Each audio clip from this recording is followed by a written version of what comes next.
Good morning. Happy Monday. Happy We're Monday.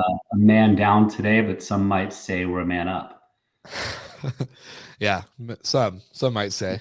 But yeah, happy Memorial Day. Normally, I would actually, I no, I'm gonna take that back. Definitely taking the day off after this show, but still always good to see your beautiful face on a Monday morning. Uh, yeah, can't Likewise, complain. this Can't this complain. episode goes out to all of our British fans still listening. Yeah, we actually do have a strong audience in the UK, which is surprising, but not surprising based off of you and Ross. I'm like, okay, makes sense. So shout out to all of our UK listeners.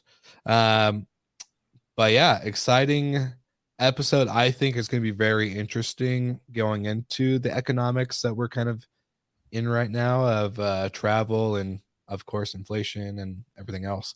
Um, but dude, last week was really good. We had a really good guest. So anyone listening to this episode right now should definitely go back a week, listen to the episode with Hector Hughes, who is one of the co-founders of Unplugged out in London or somewhere out there. You met him in person, so He's I'll in let you take London, that part. yes. Yeah, London, What's up, cool. Hector? I love it. Well, yeah, so good episode. It was a good reminder, I think, throughout the week. Now, this week, jumping into, of course, like all these topics that are commonly talked about on the show. But Michael, your background's different this week. So where are you at? Where are you at these days? I'm in North Carolina at the moment. Had a family wedding last weekend and have another family wedding next weekend, also in North Carolina. So just staying up here for the week because an 8-hour drive with a 3-year-old is not something we want to do multiple times in a week. Yeah. No, thank you. Sounds horrible. But shout out to Ollie because we like Ollie. That's my boy. Um, that's a And boy. shout out to Steve Turk, Biscayne Yes. Coffee. Yes, I was just getting to that. You're ahead of it. I love Beat it. you to it. Uh, well, this episode is brought to you by our friends at Biscayne Coffee, based out in Miami. Shout out to Steve Turk, like you said, for hooking us up with some awesome coffee that has an awesome cause behind it. So not only do you get 10% off if you use our code Good Morning, but 10% also gets donated to nonprofit organizations that are there helping keep the Biscayne Bay clean and keeping the wildlife sustainable there. It's a really good mission and just proud to support it with a good cup of coffee every Monday. So can't complain. What better way to wake up? Seriously. With not Folgers in your cup, it's Biscayne. Hi, Julie. Julie, you're in Julie Atlanta, George. my She hometown. is. I happen to not be there, so sorry we missed you this week. Tell Ruben and everyone we say hi. And I saw that while you're in Atlanta, you guys maybe had a hospitable host launch party, which is awesome. So if you haven't heard of the hospitable host book, it's a book with like I wouldn't say hundreds, but I would say a lot of authors that have all written their own chapter based on how they got into the short term rental industry, how hospitality has impacted their life, and they just get to share awesome stories. So really good book. HFM is proud to be a sponsor of the book. And again, shout out to Julie George and everyone that's co-authored with her on that. Um, all right, enough with the shout outs today, man. We just got a bunch of fans to shout out to, a lot of people that we love and show love to. But I think it's time for What's with the Noise. Are you ready for some noise making, Mr. Michael Golden? Let's do it. What's out there? Let's do it.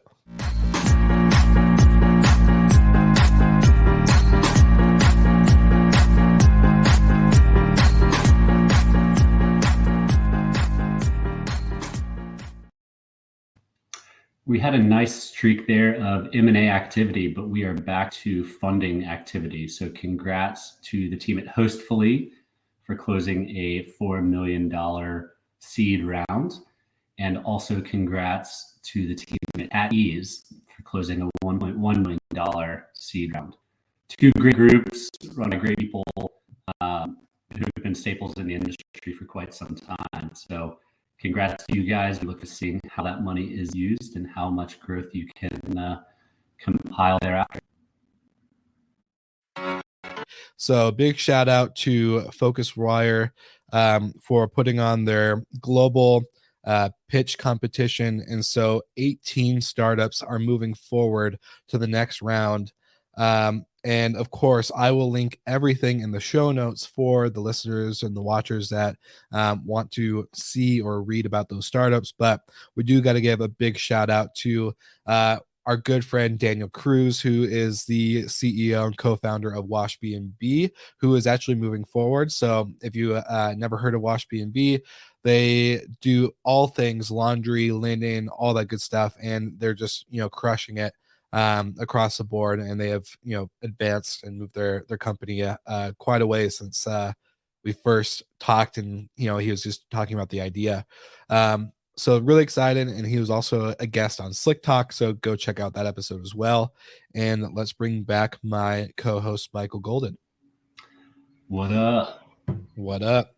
All right, so there's a lot to dive into. This episode is probably going to be not our normal 30 minutes, because again, I think we cover this weekly, so we're pretty on top of it. But you mentioned M&A, so I find it interesting that we can see kind of like the curve, right? Like we predicted funding was going to be the increase trend, right? We're going to see tons of funding, and we did. And then we saw a lot of acquisitions happen. And now, of course, I think that trend, like you said, is going to happen more. So give us some insight, give us your thought, and we'll take it from there. Yeah, so unless you've been living under a rock, you know that the financial markets are a bit unsteady right now. And the first things that are hit are the public markets. So stock prices nosedive. And then it basically trickles downhill from there. So the next biggest thing is late stage or private equity owned companies, valuations start to nosedive and funding nosedives. And it trickles down Series C, Series B, Series A, down to seed funding. And there's been a number of VCs over the past couple of weeks that have sent out notes to founders advising them to shore up their finances, make sure that they have enough runway to get through the next 2 years. And ultimately, get ready to hunker down and ride out this wave of financial uncertainty. And that's largely in part because VCs aren't going to be able to grab more money from private equity or capital markets because their valuations and cash flow is depressed a little bit. And therefore, right now we can still see some VC activity, but that curve is gonna flatten out a little bit probably in the next few months as the trickle down from public markets starts to hit the VCs. And what that means for companies is if you don't have 18, 24 months of runway, you're going to be potentially in trouble, which is why we think M&A activity is going to increase over the next year, 2 years. It needs to happen anyway. So to have this kind of event push it along, I think ultimately is okay. But that's kind of the first of the obvious things that will happen as the financial markets get a little bit worse. There's a number of additional aspects that play into travel, which benefit all of us, especially if you play in the luxury segment. Luxury travel has been a little bit suppressed over the past few years, just simply because of COVID. But rich people always travel. It doesn't matter the economic climate; they're always able to fork out a little bit extra money, go into the Ritz in South Beach, or taking their private plane to Europe, whatever it may be. That said, inflation is killing the average traveler, but the average traveler is not slowing down right now, which is an interesting dynamic. I was just going to say the same thing. What? You want to touch on that? Well, I was just going to say I find that interesting because in COVID, we saw that the luxury market definitely was the sustainable, like still pushing, if not growing, type of sector, whether short-term rentals, hotels, any type of lodging, really, like luxury was doing just fine. Yeah, they probably took a little bit of a hit in the early weeks, but shortly after they rebounded pretty quick.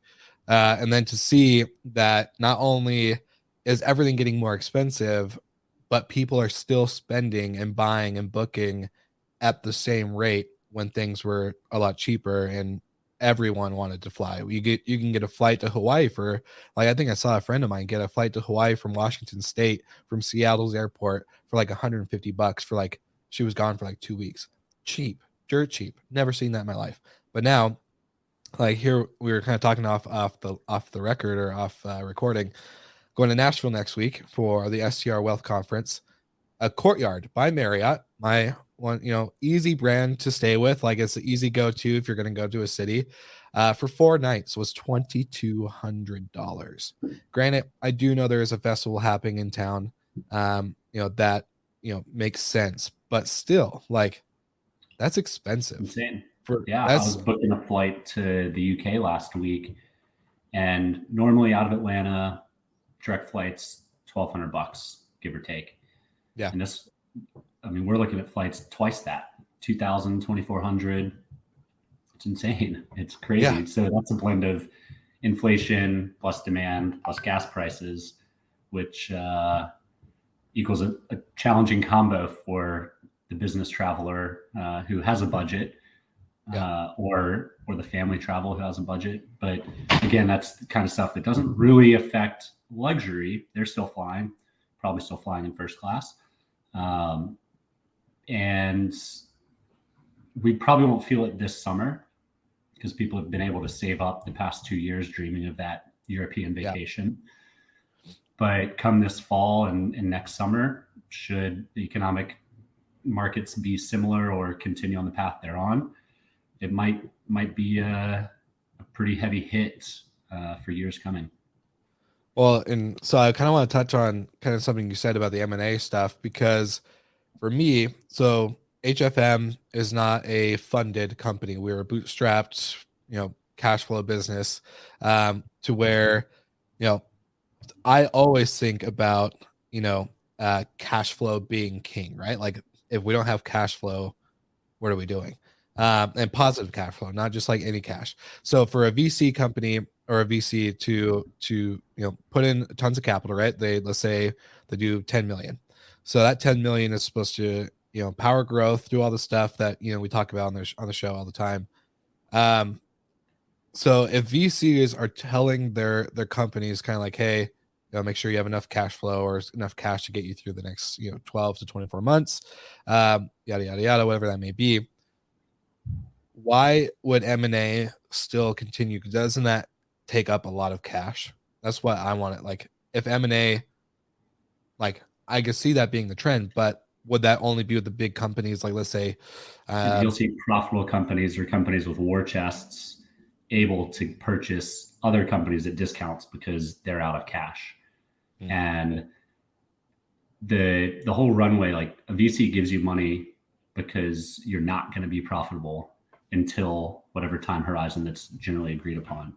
So if you get 10 million in funding, they expect you to spend 10 million, and typically at the 2 year horizon, you're going to start being profitable. And if there's not that clear path, then that's when founders really need to reel it back in. But you'll see companies that raised a year or 2 years ago, they're kind of towards that tail end. They might have a lot more trouble raising funds this time around than last time around. And the valuations might nosedive because they're going to have to shed some people, shed some spend, shed the burn, and ultimately might come up for sale. Instead of a valuation of 50 million, they might come up for sale for 10 million. It's better than going completely bust. So there's likely to be a number of fire sales where people just kind of run out of capital. And a lot of that depends on your existing investors.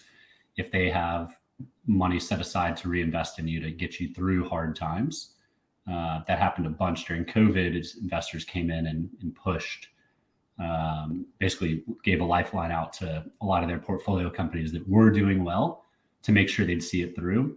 But there were a lot of companies that still went bust during COVID. I mean, we saw a number of Stay Alfred, Domio, some big yeah. ones who raised a ton of money. but their path to profitability just wasn't there, and their investors weren't willing to continue to bet on that horse. Yeah. So I guess like from my perspective or point of view, what is, obviously we can't predict it, right? Like we make a lot of predictions on the show where we're like, oh, we're going to predict this is going to be the We've been biggest able to thing in the predict a next. lot of it, Will. We've been able to predict. We're pretty Not all good. the I'm not time. going to lie. But we can't predict when this like big downturn is going to happen, right? Like we can't say like, all right, guys, in the next month, get ready, hold on to all of your cash, start being lean, operate lean, blah, blah, blah.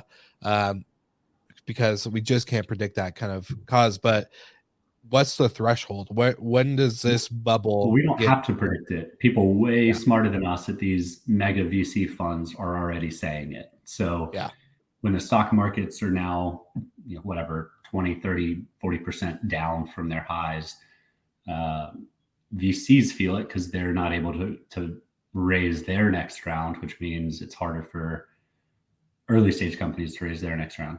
We're not yeah, there quite yet. I mean, as we just saw in What's With the Noise, there's still companies getting early stage funding. mhm, I can attest to that ourselves. There's still people out there willing to invest, and there might be even more appetite at this moment to get out of the capital markets and into high risk, high reward, especially with yeah, inflation the way it is. Um, but I mean, it's here, it's coming. There's nothing that's saying that stock market's going to turn around tomorrow and go through yeah, the roof. So it's survive and advance, and right now, the red lights aren't totally flashing, um, so that's good, and maybe we can avoid that. But yeah, if it does get to that point, ultimately people always still travel. They just might not take as far of a vacation. They might be a little bit closer. It might look more like COVID trips. mm, Um, I I know people aren't getting the rates they were getting last summer this summer. They're still booking like crazy and getting good rates, but it's not absolutely insane madness like it was last year. yeah, Um, and I think the rates will continue to come down. So people that bought their house at the all-time highs, expecting ADRs to remain, it's gonna be a tough slog. But I think ultimately resetting the market's not a bad thing. It got a little crazy there for a minute. Um, and at the end of the day, if you're going to have a company, you should always aim for profitability. And if you're yeah, profitable, fine. Um, you have to go from 0 to 1, and it takes money to do that. But at the end of the day, if again, you no one's you don't have to sell your business, you don't have to lay people off. None of that, as long as you're profitable. So yeah, shout out Simon Lehman. It's all about profitability, right? yeah. I'm gonna say Simon's business is going to be doing really good with all this M&A activity. Um, but no, that's really good points, and I just find it very interesting though. Like I think the human behavior behind the current booking rates that we're seeing, right? Like people really did miss out on a lot of life events, memories, trips, vacation, whatever it may be, with the early, COVID days, like we keep talking about, 2020, 2021, even. Um, and it's just funny, like they're willing to spend whatever it takes to make it happen. And granted, like sometimes there's like a there's like you have no choice, like you got to go to this conference, you got to go to this place, everything's expensive, you're gonna just have to pick and be willing to sacrifice what you're gonna give up. And so I found it interesting just because it's like I don't know if you've seen the like Steve Harvey like video where he's talking about like fly first class, do it once, and you'll never go back, and you get that extra room, and you get the drinks or the meal. And I was like, yeah, Steve Harvey, like you tell him like fly first class. I'm like, shit, I don't know if I ever want to fly first class at these prices right now, just because I know after you've flown first class, there's a certain threshold that you're willing to pay for that type of experience. I So mean, yeah, but I mean, I've flown first on the lie flats internationally. I don't sleep yeah, on planes anyway, so to pay like 4 times as much, I'd rather take 4 trips back and forth than maybe get an hour of sleep max Like Yeah. when I tell you I don't sleep, I literally get zero sleep, so it doesn't really matter to me. Um, but that's where upgrades help. I will never pay for a lie flat. Yeah. I'm gonna say I've never had a lie flat for international, but definitely loving the upgrade side of things. Will not pay, 1,000, 2,000 for Not an worth it to upgrade. me. I mean, No. yeah, Yeah. give me a little extra room. I don't like Yeah. the economy seats, but give me a little Yeah. extra room. I'm tall. Yeah.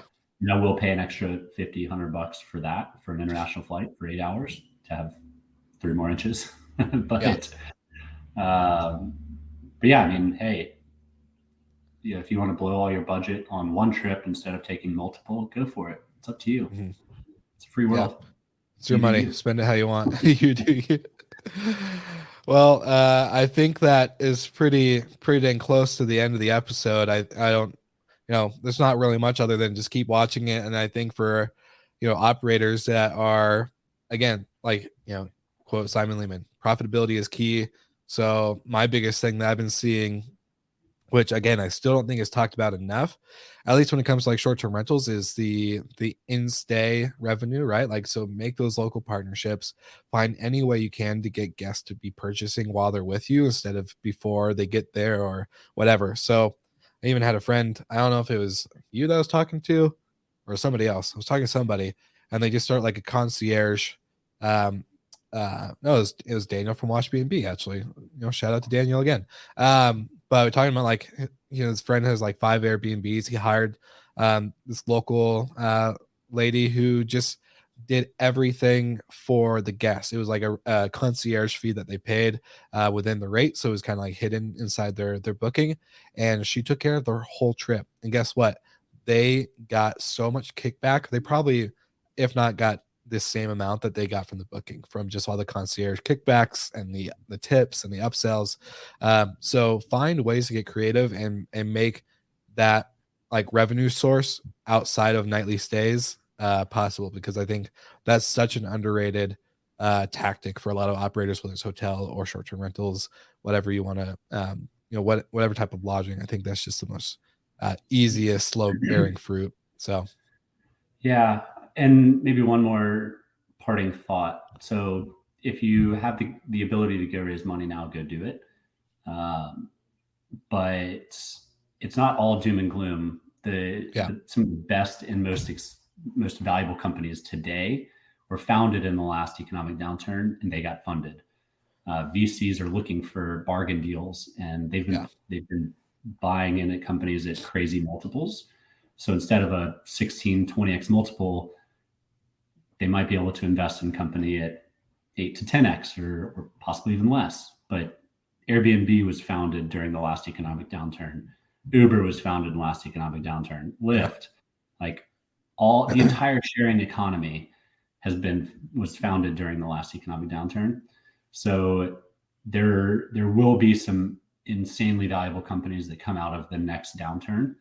Um, you know, part in necessity, part in the ability to grow in times of need, just depending on your mhm, business model. So depending on where you're positioned within the ecosystem, yeah, it could be a really, really good thing for you. Um, for us at Noise Aware, when the economic downturn happened, the COVID lockdowns happened, people started partying in houses, yeah, and that was a big boost to business for Noiseware. yeah. Uh, when bars and restaurants were closed, people were renting out short-term rentals and partying in those properties. So business And was good. There's I was, always winners in downturns. yeah, I was gonna say liquor sales were through the roof in America, like records broken during that time. So it makes sense. Liquor sales, increase in short-term rental bookings. I Yep. wonder what's happening. So Yeah, there's yeah, always winners. So just take a good hard look at your positioning, and if you're in a good spot, hold steady. You're going to do well. If you're not, shore up those finances and make sure you can get through the next couple of years. But yeah, yeah, that's all. I mean, it's not rocket science, but it is just something to be aware of. and to keep an eye on. And there is still money out there to go grab if you need it, or if you want to make sure you're steady for a while. There will be trade-offs on it, but that's all right. It's better to have a less valuable thing that still exists than something that doesn't still exist. Preach. I love it. Well, before we end this episode, do have to give another shout out. I know it's like we should just title this episode shout outs to all our friends, but Mike Shogren, Bill Faith, Julie George, Ruben Kenya, Rachel Gattensburg, like all these people, Noble Crawford, amazing STR operators, educators, and they are hosting the STR Wealth Conference here in Nashville, June 6th to the 8th. And I will be there in person, meeting with tons of our friends and podcasters and sponsors, and of course, operators like yourselves. So definitely worth going to. Jeff, hell yeah, good advice. Good advice, Michael. Good job. But yeah, very excited for that conference. And for anyone who's going to be there, if you're going to be there, hit me up on LinkedIn and we'll make sure to grab a drink. But for now, I think that's it, my friend. I'll let you enjoy the time with the family, and we'll see everyone again next week.